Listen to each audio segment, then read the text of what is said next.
Family, I hope this message finds you in good health and good spirits.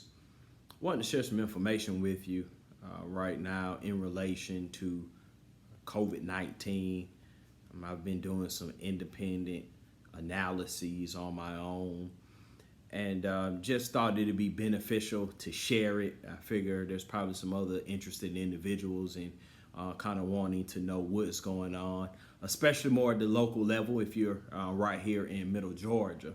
And so long story short, try not to get too detailed with the information. I'm going to put probably something more detailed, more medically driven out later on for those that's a little bit more interested in the more researchy side of it. But long story short, so I looked at 13 COVID-19 patients that was a part of one particular facility. And mind you, again, this wasn't, research based, nothing controlled.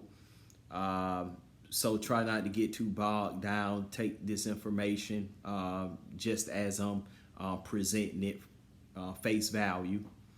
But at any rate, 13 patients. There was, they were just randomly chosen, if you will.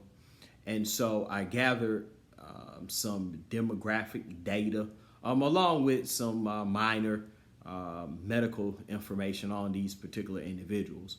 And so what I found with these 13 individuals that had either a current diagnosis or previous diagnosis of COVID-19.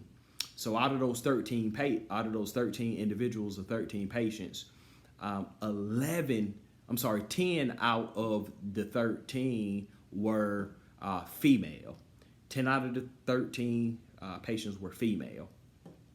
In particular, they were African American female.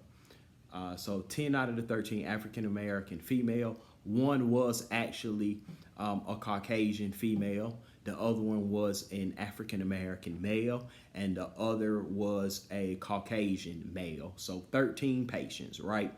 10 African American female, one Caucasian female, one Caucasian male, one African American gentleman. The average age of those 13 individuals was 65 years old.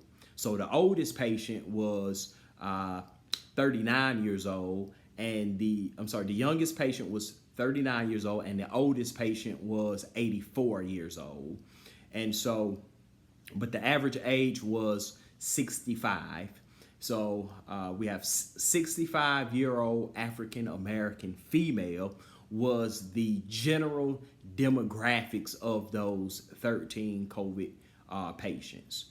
And so I dug just a little bit deeper on the medical side. I was very interested in the treatment. What were these individuals being given as far as trying to treat the COVID-19, get them well, so forth and so on. And so if you've been following the news, been following the any kind of medical advice through this time period, we understand that there's been some recommendations as far as treatment is concerned. And so some of the top recommendations have been maybe give these patients plasma, possibly give them Plaquenil or hydroxychloroquine, possibly give them Decadron. That's here kind of recently over the past couple of weeks, and then possibly give them probably the most well known is remdesivir, an antiviral.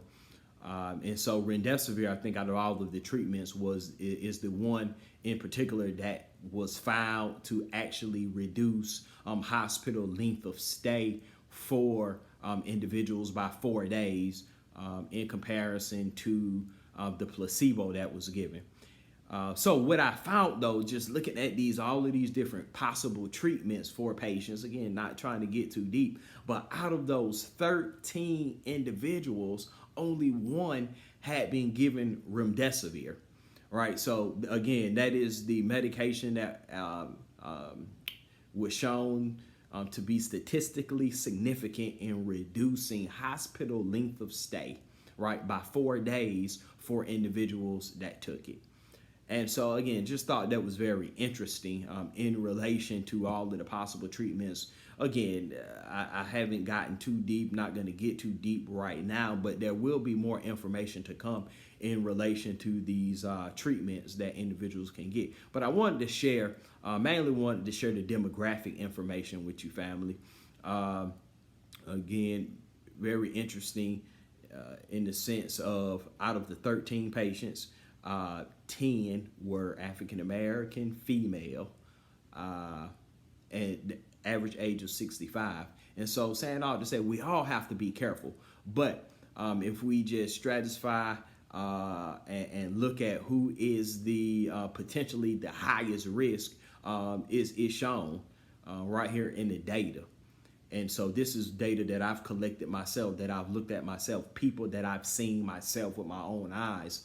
And so I want everyone to be safe, but definitely if you fall in that age group. So please share this information that I'm putting out there. Be conscious of it, be aware of it. As we say in the church, govern yourselves accordingly. You know, we all have to be safe, but definitely if you fall in that category, you need to exercise a little bit more caution.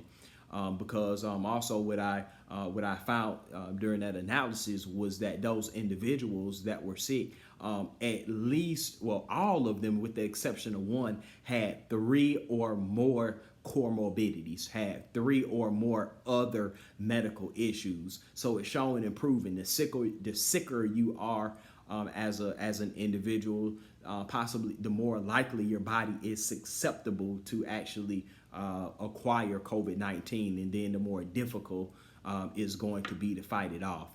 And so, family, just sharing that information this evening. Share it with your loved ones. Let them know. And again, pray that everyone is going to be safe out there.